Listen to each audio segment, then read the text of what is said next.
बोलिए श्री सतगुरुदेव भगवान की जय, सच्चे दरबार की जय। गुरु प्यारे साधकों, आज फिर मैं गुरु महाराज जी की कृपा से आप सबके लिए अनुभवों की श्रृंखला का एक और नया अनुभव लेके आया हूँ। गुरु महाराज जी की कृपा से अगर ये अनुभव आप तक पहुँचा है तो आप इस अनुभव को अंत तक अवश्य श्रवण करें, क्योंकि ये अनुभव हमें मार्गदर्शन दिखाने के लिए ही आते हैं। और आज का जो ये अनुभव है ये है साध्वी रागिनी भारती जी का। वो बताती हैं कि मैंने साधना में देखा कि गुरुदेव समाधि से लौट आए हैं और अपने आसन पर विराजमान हैं। उनके दिव्य दर्शनों को प्राप्त कर मेरी आत्मा आह्लादित हो उठी। यह आनंद सबको मिले, इसलिए मैंने आगे बढ़कर कहा, गुरुदेव, बाहर बहुत सी संगत आपके दर्शनों की प्रतीक्षा में बैठी हुई है। यदि आप आज्ञा दें तो मैं उन्हें अंदर ले आऊं। गुरुदेव के मुख से हाँ सुनते ही मैंने शीघ्र ही बाहर जाकर गुरु भाइयों और गुरु बहनों की अलग अलग लाइन बनवा दी। मैंने उनसे कहा, आप अभी एक एक कर प्रणाम करके बाहर जाते जाइए, सारी संगत शीघ्र ही भीतर जाने लगेगी। तभी मेरी दृष्टि एक बुजुर्ग माता पर गई। वे बहुत रो रही थी। मैं उनके पास गई और उनसे कहा, माँ, आज तो बहुत खुशी का दिन है, आप इस खुशी के अवसर पर रो क्यों रही हो?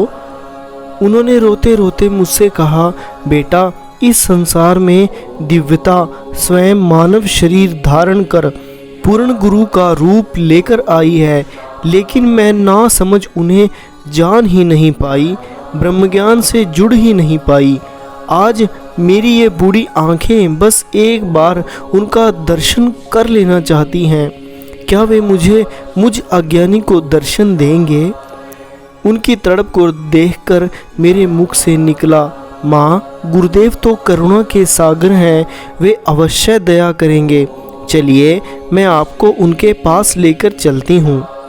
उन माँ को सहारा देकर मैं भीतर ले गई। गुरु महाराज जी के श्री चरणों को पकड़कर वे खूब रोई।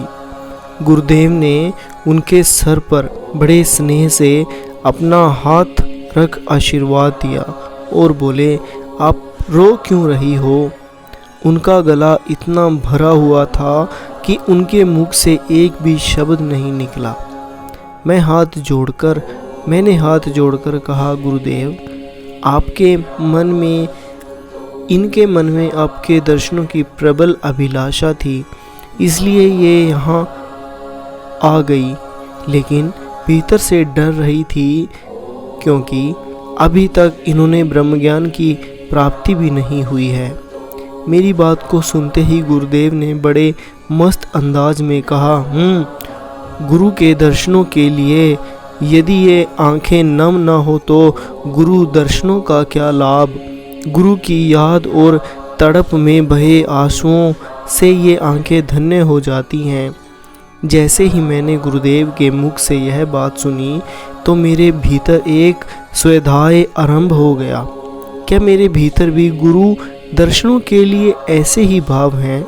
मैंने कहा। मैंने तुरंत अपनी आंखें छूकर देखी तो मेरी आंखें भी नम थी। थोड़ी देर के बाद गुरुदेव अपने सिंहासन से उठे और बाहर की ओर निकल गए। मैं गुरुदेव के पीछे पीछे चल दी। गुरुदेव बड़ी ही सहजता से आगे बढ़ रहे थे, पर उनके संग होने के लिए मुझे दौड़ दौड़ कर उनके पास जाना पड़ रहा था। इसी बीच मेरा ध्यान टूटा और मैं साधना से उठ गई। मैंने दोनों हाथ जोड़कर गुरुदेव से यही प्रार्थना की कि हे गुरुदेव, इन आँखों की नमी सदैव बनी रहे। गुरु प्यारे साधकों, गुरु महाराज जी ने हमें इस अनुभव के माध्यम से कितने प्यारे शब्दों में समझाया है कि गुरु हमसे चाहते क्या हैं, गुरु महाराज जी अपने शिष्य को कैसा बनाना चाहते हैं। महाराज जी ने यहाँ कितना अच्छे शब्दों में कहा है कि गुरु के दर्शनों के लिए कि यदि ये आंखें नम ना हो तो दर्शनों का क्या लाभ। अर्थात कि अगर हमारे अंदर एक सच्ची श्रद्धा, सच्चा विश्वास गुरु के लिए ना हो, गुरु के लिए वो श्रद्धा उत्पन्न ना हो तो उस चीज़ का क्या लाभ है। अगर किसी प्यासे को पानी दें, अगर उसको प्यास ना लगी हो तो वो पानी व्यर्थ है। वैसे ही अगर हम प्यासे हैं, हमारे अंदर गुरु दर्शनों की तड़प नहीं है तो सब व्यर्थ है। इसीलिए गुरु महाराज जी ने हमें इस अनुभव के माध्यम से यही शिक्षा दी है कि हमें अपने अंदर वो प्रेम, वो भक्ति, वो गुरु दर्शन के लिए वो आशु, वो तड़प पैदा करनी चाहिए। तब गुरु हमें भी अवश्य दर्शन देंगे, हमारे लिए भी वो दौड़े चले आएंगे। बस हमें अपने आप को बदलना है, वैसा बनाना है जैसे गुरु महाराज जी हमें बनाना चाहते हैं।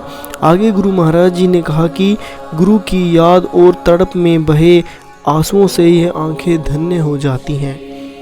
कि अगर कोई गुरु के लिए रोता है, संसार के लिए तो हर कोई रोता है, अगर कोई भगवान के लिए रोता है तो उसका जीवन, उसकी आंखें धन्य हो जाती हैं। गुरु महाराज जी हमें हर एक अनुभव के माध्यम से, हर एक प्रसंग के माध्यम से, हर एक सत्संग के माध्यम से हमें यही शिक्षाएं देते हैं ताकि हमारा जीवन धन्य हो सके। हम गुरु पथ पर चलें और गुरु महाराज जी की आज्ञाओं का अनुसरण करें। गुरु महाराज जी ने बहुत बार अपने वचनों के अंदर कहा भी है कि अगर हम ब्रह्म ज्ञान को लेकर और उसको हम एक पेटी के अंदर ताला लगाकर रख देते हैं तो उसका कोई लाभ नहीं है, वो गुरु धारण के अंदर आता ही नहीं है। जब तक हम उस ब्रह्म ज्ञान की ध्यान साधना नहीं करेंगे, हम गुरु के बताए मार्ग पर नहीं चलेंगे, तब तक सब व्यर्थ है। इसीलिए गुरु प्यारे साधकों, हमें ऐसे साधक बनना है जो गुरु महाराज जी की आज्ञाओं में चले, जो गुरु महाराज जी के लिए जिनके अंदर सच्ची तड़प हो। और ये तड़प, ये भाव सिर्फ और सिर्फ साधना से ही उत्पन्न होंगे, गुरु सेवा से उत्पन्न होंगे, सत्संग विचारों से उत्पन्न होंगे। इसीलिए गुरु प्यारे साधकों, आप इन अनुभवों को पूरा श्रवण किया करें ताकि गुरु महाराज जी जो इनके माध्यम से आप सबके लिए संदेश पहुंचाते हैं, जो गुरु महाराज जी आप सबके लिए प्रेरणादायक ये अनुभव कराते हैं, क्योंकि ये किसी एक के जीवन का अनुभव नहीं है, ये हर एक साधक के जीवन का अनुभव है। बस हमें मन लगाकर गुरु महाराज जी के मार्ग पर चलना है, उनकी आज्ञाओं का अनुसरण करना है, तभी हम अपने जीवन को धन्य बना पाएंगे। और हमें ऐसे ही नित्य ध्यान साधना करनी है। और इसी के साथ मैं हर बार की तरह आपसे यही प्रार्थना करूँगा कि आपका कोई भी दिन ऐसा ना जाए जब आप ध्यान साधना ना करें, आप गुरु से ना जुड़ें, क्योंकि वो गुरु, वो परमात्मा हर वक्त आपके भीतर इंतज़ार कर रहा है। बस हमें भी उससे जुड़ने के लिए हमें ध्यान के माध्यम से उस परमात्मा, उस ईश्वर, उस गुरु से जुड़ना है। तभी हमारा जीवन धन्य हो पाएगा, तभी हमारा ये जीवन है सार्थक हो पाएगा, हमारा पृथ्वी पर आने का लक्ष्य पूर्ण हो पाएगा। इसी के साथ कि आप नित्य ध्यान करेंगे, गुरु चरणों में अपनी प्रीति ऐसे जोड़े रखेंगे और गुरु महाराज जी के लिए आपकी भी आंखें नम हो। मैं आज के इस अनुभव को यहीं समाप्त करता हूँ। तो बोलिए श्री सतगुरुदेव भगवान की जय, सच्चे दरबार की जय।